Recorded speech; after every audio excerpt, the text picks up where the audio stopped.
बालमित्रांनो, रयतेचे लाडके आणि शूरवीर छत्रपती शिवाजी महाराज हे एक महान राजे होते हे तुम्हाला माहीतच आहे.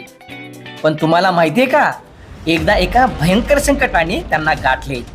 महाराज चक्क दुष्ट औरंगजेबाच्या तावडीत सापडले होते. बाप रे, मग आता काय होणार? महाराजांनी तिथून स्वतःची आणि बाल संभाजीराजांची कशी थरारक सुटका करून घेतली हे आज आपण रोमांचकारी कथेतून पाहणार आहोत. झाले असे की दुष्ट औरंगजेबाचा 50वा वाढदिवस होता. त्यानिमित्तानं महाराज आग्र्याला गेले होते. पण त्या गर्विष्ठ औरंगजेबाने भर दरबारात महाराजांचा अपमान केला. त्यांना योग्य मान दिला नाही. आपल्या स्वाभिमानी शिवरायांना हा अपमान कसा सहन होणार? त्यांच्या डोळ्यातून जणू ठिणग्या उडू लागल्या.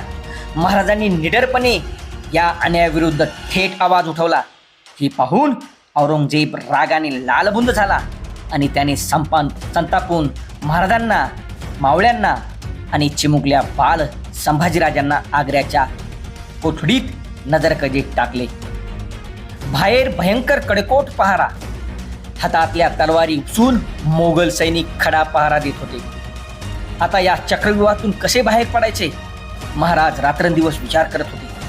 पण आपले महाराज काही कमी बुद्धिमान नव्हते. ते संकटांना कधी घाबरले नाहीत आणि डगमगले तर मुळीच नाहीत. त्यांच्या तल्लख बुद्धीने एक भन्नाट युक्ती शोधून काढली.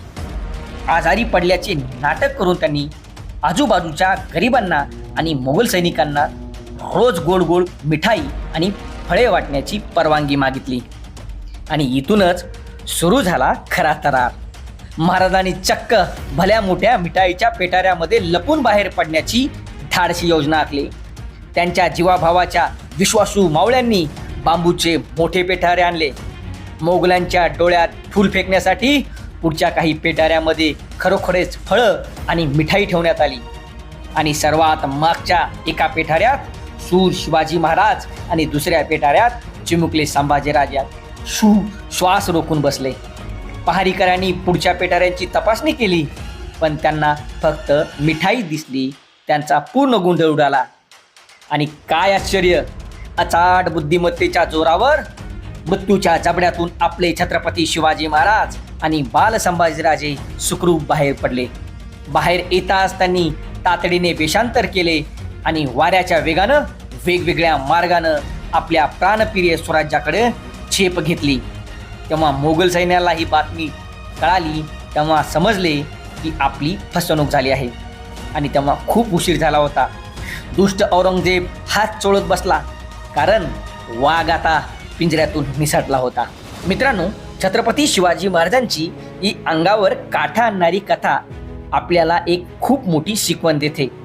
संकट कितीही मोठे असू द्या, घाबरून न जाता जर आपण धैर्याने आणि हुशारीने विचार केला तर आपण कोणत्याही कठीण प्रसंगावर मात करू शकतो. महाराजांच्या याच अपाट साहसामुळं स्वराज्य पुन्हा एकदा सुरक्षित झाले. तर बालमित्रांनो, तुम्हाला ही थरारक कथा कशी वाटली मला कमेंट करून जरूर सांगा. तसेच शिवरायांच्या शौर्याची आणखी कोणती गोष्ट तुम्हाला ऐकायला आवडेल हेही सांगायला विसरू नका. हा रोमांचकारी व्हिडिओ आवडला असेल तर तुमच्या सर्व मित्रमैत्रिणींना नक्की शेअर करा. अशीच नवनवीन आणि भन्नाट शैक्षणिक व्हिडिओ पाहण्यासाठी आपल्या एज्युटेक कट्टा या शैक्षणिक यूट्यूब चॅनलला नक्की सबस्क्राईब करा. पुन्हा भेटूया नवीन एका शैक्षणिक व्हिडिओसह. जय भवानी, जय शिवाजी.